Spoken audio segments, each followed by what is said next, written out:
দর্শক, আফগানিস্তান নয়, বাংলাদেশে এশিয়ার ক্রিকেটের পরাশক্তিগুলোর একটি। দেশের ক্রিকেটে এবার এমন একটা সুখবর এলো, যার ফলে মিলতে যাচ্ছে বিরাট একটা স্বীকৃতি, যেখানে টাইগারদের সামনে থাকছে দারুণ একটা শিরোপা জয়ের সুযোগ। এর আগেও যেখানে একবার চ্যাম্পিয়ন হয় লাল সবুজের জার্সিধারীরা, তবে কি সেই সুসংবাদ যার ফলে বৃহস্পতিবার তুঙ্গে দেশের ক্রিকেট ভক্ত সমর্থকরা? সেই কথা জানবো আজকের এই প্রতিবেদনে। দেশের ক্রিকেটে এসেছে দারুণ এক সুখবর, যে আফগানিস্তান নিজেদের এশিয়ার দ্বিতীয় সেরা দল বলে দাবি করে। তাদেরকে হটিয়ে এবার এশিয়া গেমসের ক্রিকেটে ইভেন্টসে দারুণ এক সম্মান অর্জন করলো টিম টাইগার্স, জানিয়ে রীতিমতো তোলপাড় গোটা ক্রিকেট মহলে। কেননা সাম্প্রতিককালে জিম্বাবুয়ের বিপক্ষে 2 ফরম্যাটের সিরিজ হারের পর টাইগাররা যখন মানসিকভাবে খানিকটা বিপর্যস্ত, ঠিক সেই মুহূর্তে অলিম্পিক কাউন্সিল অব এশিয়ার দেওয়া এমন এক সুখবরে উচ্ছ্বাসিত গোটা টাইগার শিবির। কেননা আগামী সেপ্টেম্বরে জাপানের নগোয়ায় অনুষ্ঠিত হতে যাওয়া এশিয়া গেমসে পুরুষদের ক্রিকেটের সরাসরি শেষ 8-এ খেলবে বাংলাদেশ। ফলে বাছাই পর্বে প্রতিদ্বন্দ্বিতা করতে হবে না টাইগারদের।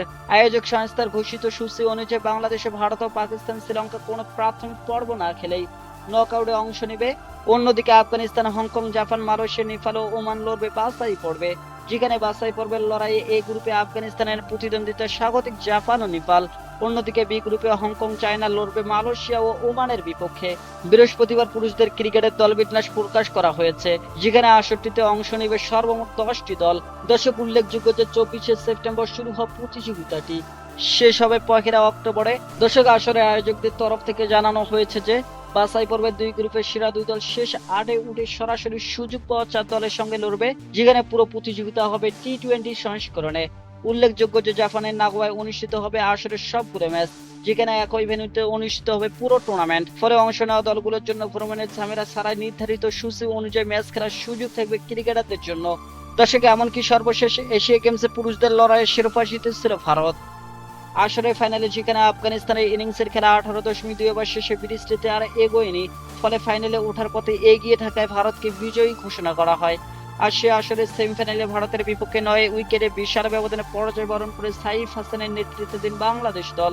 তবে তৃতীয় স্থান নির্ধারণী ম্যাচে পাকিস্তানকে ডাকওয়ার্থ লুইস ম্যাথডে 6 উইকেটে পরাজিত করে আসরে তৃতীয় স্থান অর্জন করে ব্রোঞ্জ পদক জিতে নেয় টাইগাররা। তবে সে আসরে বঞ্চিত হলে 2010 সালে চীনে অনুষ্ঠিত হওয়া এশিয়া গেমসে পুরুষদের ক্রিকেটে স্বর্ণপদক জিতে অধিনায়ক মোহাম্মদ আশরাফুলের নেতৃত্বাধীন বাংলাদেশ দল। ফাইনালে সাব্বির রহমানের দুর্দান্ত ফিনিশে জয় নিয়ে মাঠ ছাড়ে টাইগাররা, যেখানে 119 রানের লক্ষ্য তারা করতে নেমে তরুণ ব্যাটার সাব্বিরের ব্যাট থেকে আসে 18 বলে অপরাজিত 33 রানের ইনিংস। আর অতীতে সেই সুখ স্মৃতি থেকে আত্মবিশ্বাস জুগিয়ে সেপ্টেম্বরে এশিয়া গেমসে আরো একবার স্বর্ণপদক জয়ের লক্ষ্যে মাঠে নামবে লাল সবুজের প্রতিনিধিরা। এমনটাই প্রত্যাশা দেশের আপামর ক্রিকেট ভক্তদের।